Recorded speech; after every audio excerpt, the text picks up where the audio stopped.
एक ही मामले में, एक ही तरह की बात में दो तरह के फैसले, दो विभिन्न अदालतें, दो विभिन्न जज, दो विभिन्न स्तर के फोरम करने लगेंगे तो न्याय कहाँ रह जाएगा? यानी ऑफेंस कुछ भी हो, स्पीडी ट्रायल अधिकार है किसी भी आरोपी का, और कोर्ट ने इस मामले में बेल दे दी। सुप्रीम कोर्ट में एक पहले एक जज थी जो बेला त्रिवेदी, गुजरात बैकग्राउंड से ही थी। उनके पास ये केस लगा दिया जाता था और कपिल सिब्बल जैसे वकील भी, वहां से उन्होंने केस विड्रॉ कर लिया था क्योंकि उनको शायद उसी नतीजे की उम्मीद थी जो नतीजा अब आया है। तो हमारी न्याय की प्रणाली को अब न्याय कह पाने में बहुत मुश्किल होगी। ये मामला था ही नहीं, इस आदमी को तो जबरन आईटी सेल ने घसीटा। अमित मालवीय ने इसके अमरावती के दिए गए एक भाषण के एक छोटे अंश को डिस्टॉर्ट करके और उस पर कमेंट लगा के और इसके खिलाफ एक अभियान चलाया। उसने कोई बम नहीं बनाया, उसने कोई कट्टा सप्लाई नहीं किया, उसने किसी पाकिस्तानी हैंडलर से बात नहीं की, उसने कुछ इस देश में किसी को ऐसा नहीं कहा कि जाके गोली माराओ। वो गांधीवाद की बात कर रहा है, आप उस पर यूएपीए लगा रहे हैं, आतंकवाद निरोधक कानून। वो पीएचडी स्कॉलर है जेएनयू का, ब्राइट स्टूडेंट है। उसकी पॉलिटिकल लीनिंग्स में हमारे से असहमति हो सकती है, होनी चाहिए। लोकतंत्र का मतलब ही है असहमति को स्वीकार करना। तो आंदोलन करना हमने क्या अपने कॉन्स्टिट्यूशन से बाहर कर दिया है क्या? ये सब चीजें भाई बहुत चिंताजनक है। वो एक एक्टिविस्ट टाइप के पॉलिटिशियन हैं ममदानी, भारतीय मूल के हैं, उनकी माँ भारत की हैं, उन्होंने अपनी प्रतिक्रिया व्यक्त कर दी। तो ये तो स्वाभाविक सा है, इसमें षड्यंत्र और कोई चीज इधर उधर की बात करना तो वैसा ही है जैसे, यानी फिर हमें पाकिस्तान और बांग्लादेश और सब दुनिया भर के मामलों में हम नहीं बोल रहे हैं। बांग्लादेश में हिंदुओं की हत्या हो रही तो हम क्या कह रहे हैं? उसे हिंदू होने के नाते नहीं करेंगे, वहां के अल्पसंख्यकों पे जुल्म होने के नाते हम भी करते हैं।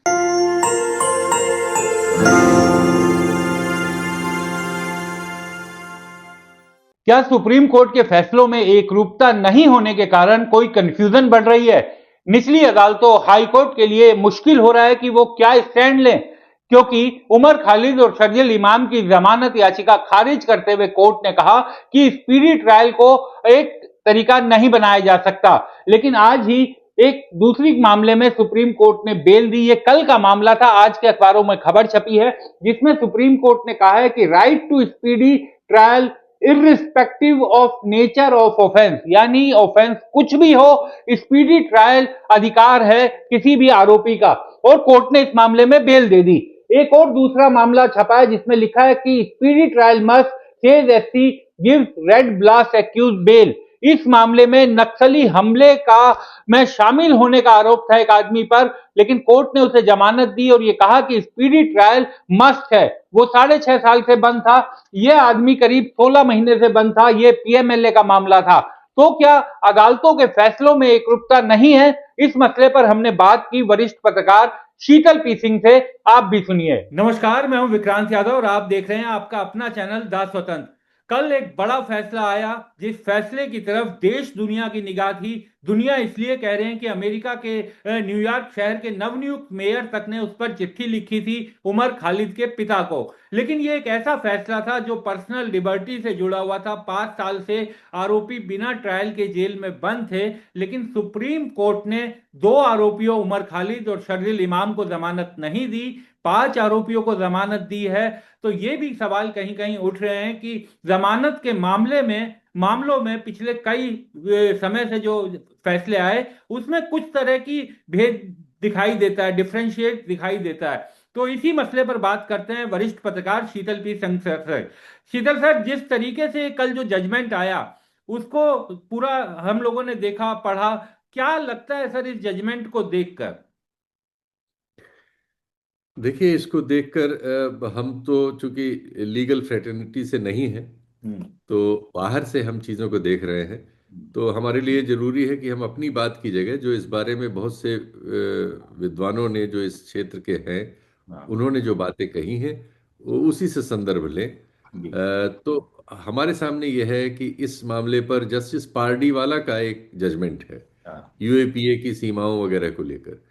इस जजमेंट से लगता है कि उस जजमेंट का और इस जजमेंट में दोनों दो अलग ध्रुव पे खड़े हैं इस सवाल पर।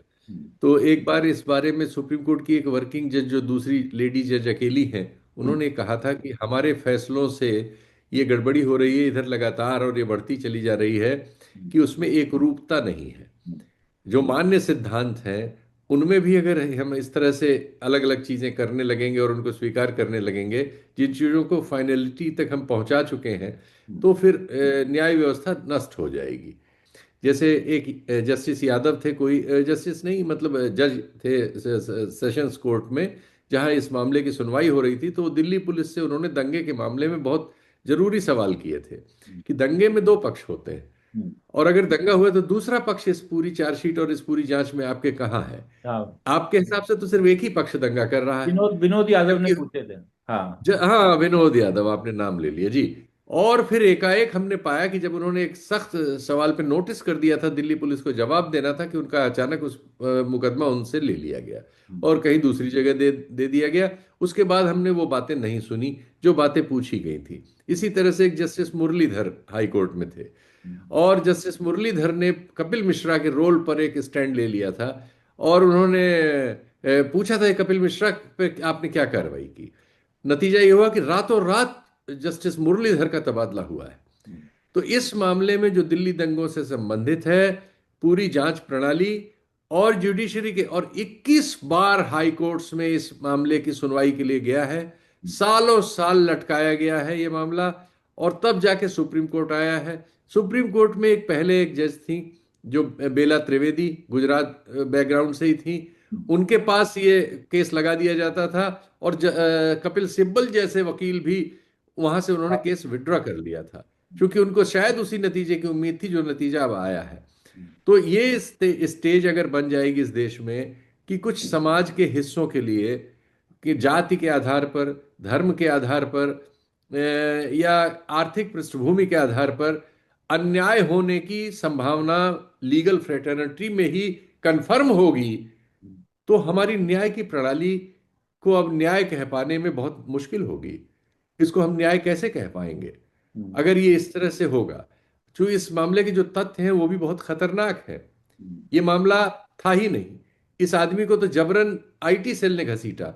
अमित मालवीय ने इसके अमरावती के दिए गए एक भाषण के एक छोटे अंश को डिस्टॉर्ट करके और उस पर कमेंट लगा के और इसके खिलाफ एक अभियान चलाया। पूरे फिर आईटी सेल ने वो अभियान चलाया।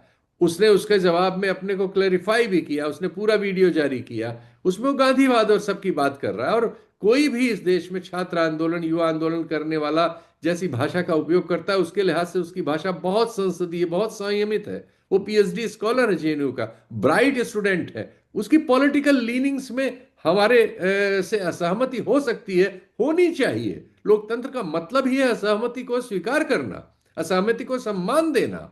असहमति अगर हिंसा नहीं कर रही है, उसने कोई बम नहीं बनाया, उसने कोई कट्टा सप्लाई नहीं किया, उसने किसी पाकिस्तानी हैंडलर से बात नहीं की, उसने कुछ इस देश में किसी को ऐसा नहीं कहा कि जाके गोली मारा हो, वो गांधीवाद की बात कर रहा है, आप उस पर यूएपीए लगा रहे हैं, आतंकवाद निरोधक कानून। उसके कुल गुनाह क्या है कि वो एक आंदोलन चल रहा था देश में, किसी भी कानून पर किसी भी को असहमत होने के हक है, हमारे कानून संविधान ने दिए हैं। असहमत लोग आंदोलन कर रहे थे, असहमत आंदोलन करने वालों के बीच उसका व्हाट्सएप ग्रुप है, तो आंदोलन करना हमने क्या अपने कॉन्स्टिट्यूशन से बाहर कर दिया है क्या? नहीं किया। तो इस बात पर आप उसे कैसे यूएपीए जैसे मामले में निरुद्ध कर सकते हैं, और 5-5 साल आप उसको जमानत, 5.5 साल नहीं देंगे, और सुप्रीम कोर्ट तक से वो जमानत खारिज हो जाएगी, और उसके बाद उसमें ये भी लगा देंगे कि अब 1 साल तक वो कोई अपील दोबारा नहीं कर सकता संशोधन की। ये सब चीजें भाई बहुत चिंताजनक है बाहर से देखने पर। जो तथ्य हमें दिख रहे हैं, मैंने सिर्फ उनकी बात की है। मैंने फिर बताया, मैं लीगल फ्रेटर्निटी से नहीं हूं, तो अयोग्य हूं उसको उस तरह से परिभाषित करने पे।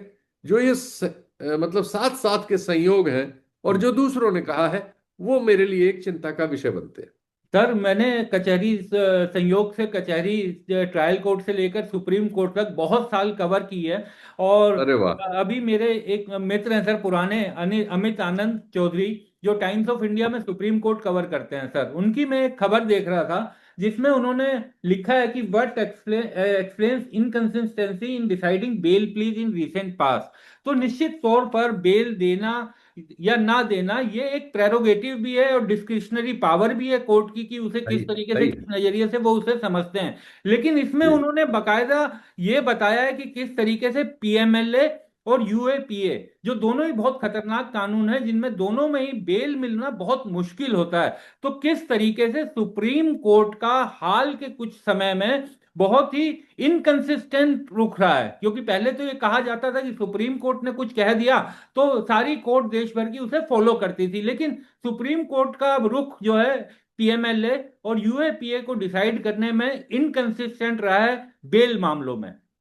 जी, बिल्कुल वही बात मैंने भी आपसे कही थी कि इस समय जो जस्टिस नागरत्ना है, एक ही लेडी जज हैं, उन्होंने भी ये बात कही कि हम ऐसे बहुत सारे मामलों में जो जिसमें हम लगभग फाइनलिटी तक पहुंच गए थे सुप्रीम कोर्ट में, अब हम उसमें डिफरेंट हाई कोर्ट्स में और नीचे और कई बार सुप्रीम कोर्ट में भी मत भिन्नता पैदा कर रहे हैं। तो इससे तो कोई भी चीज जो है सेटल हो ही नहीं पाएगी। एक चीज एक कोर्ट सेटल करेगा, दूसरा कोर्ट उसको अनसेटल कर देगा, तो हम हर चीज को गडमड कर देंगे और फिर न्यायपालिका फिर मजाक बन जाएगी। एक ही मामले में एक ही तरह की बात में दो तरह के फैसले, दो विभिन्न अदालतें, दो विभिन्न जज, दो विभिन्न स्तर के फोरम करने लगेंगे तो न्याय कहाँ रह जाएगा। ये जो इसीलिए मैंने जस्टिस पार्टी वाला का यूएपीए के मामले में एक जजमेंट है, और ये जो आया है अब ये भी एक जजमेंट है। अब हमारे सामने अजीब समस्या है कि हम इनमें से किसके आधार पर, ये कोई भी व्यक्ति अगर इससे उत्पीड़ित है या वो इसमें अपना हस्तक्षेप करना चाहता है तो कैसे करेगा, क्योंकि वो कंफ्यूज है। दो चीजें सामने हैं, दोनों एक दूसरे के परस्पर विरोधी हैं। सर, कुछ लोगों का यह भी कहना है कि इस मामले में जिस तरीके से अभी हाल ही में ममदानी साहब का, न्यूयॉर्क के मेयर का एक चिट्ठी उनके परिवार को आई, उनका परिवार दिसंबर में गया था वहां पर और उन्होंने उनसे मुलाकात की थी समय जी। लेकर। तो उन्होंने जो जी। एक चिट्ठी लिखी, इसको बहुत से लोग कह रहे हैं कि वो भारतीय मामलों में दखल देने जैसा है।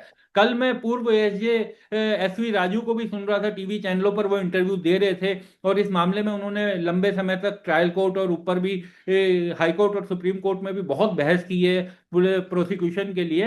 तो उनको भी सुन रहा था, तो वो भी ये बता रहे थे कि किस तरीके से हस्तक्षेप, दखल, ये सब करने की कोशिश की गई वहां के जरिए, ये इसको दखल देखा जा रहा था। तो इसे किस तरह से लिया जाए? भाई अभी वेनेजुएला में अमेरिका ने हस्तक्षेप किया है, तो दुनिया में आप हम इस पे बात कर रहे हैं तो हम दखल दे रहे हैं। कौन सा दुनिया का हिस्सा है जो इस पर बात नहीं कर रहा है? सबकी अपनी अपनी राय है। कोई इसमें हमारे जैसा बयान दे रहा है, वैसे हमारे जैसा बयान सिर्फ ईयू ने दिया है। कोई इस सवालों से बचने की कोशिश कर रहा है और कोई इसकी आलोचना कर रहा है। ऐसे ही उमर खालिद का मामला है। ये तो हमारी कमजोरी है कि हमने इसे इंटरनेशनलाइज होने दिया। अगर हम इस तरह से अपने काम करेंगे तो हम दुनिया के दखल को कैसे, आज की दुनिया में कोई किसी के दखल को रोक सकता है? जब जो बात आप रिकॉर्ड कर रहे हैं इस समय, ये बात जब आप अपलोड करेंगे, अपलोड करने के अगले सेकंड ही ये दुनिया भर में सबके लिए उपलब्ध है। आज दुनिया कम्युनिकेशन के कारण से सब एक, यहां तो इस मामले में आप बता रहे हैं कि उसके परिजन ही गए थे न्यूयॉर्क, हाँ। वहां मिले थे। न्यूयॉर्क में जो भी भारतीय गए हैं इस बार, वहां ऐसा गर्म माहौल था इस चुनाव में कि तमाम जो एशियाई मूल के लोग थे, हिस्पैनिक थे, या जो भी विविधता वाले लोग हैं, उनको ममदानी में अपना आदमी दिखाई दे रहा था।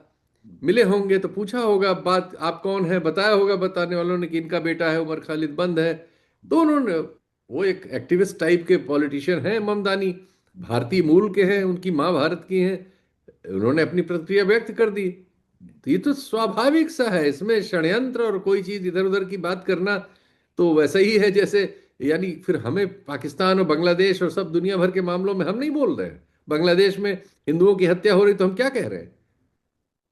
तो बोलना भारी भी नहीं। प्रोग्राम बना रहे हैं, आलोचना कर रहे हैं, आंदोलन कर रहे हैं, विरोध कर रहे हैं और करेंगे। हम्म। ये मनुष्यता का हक है भाई।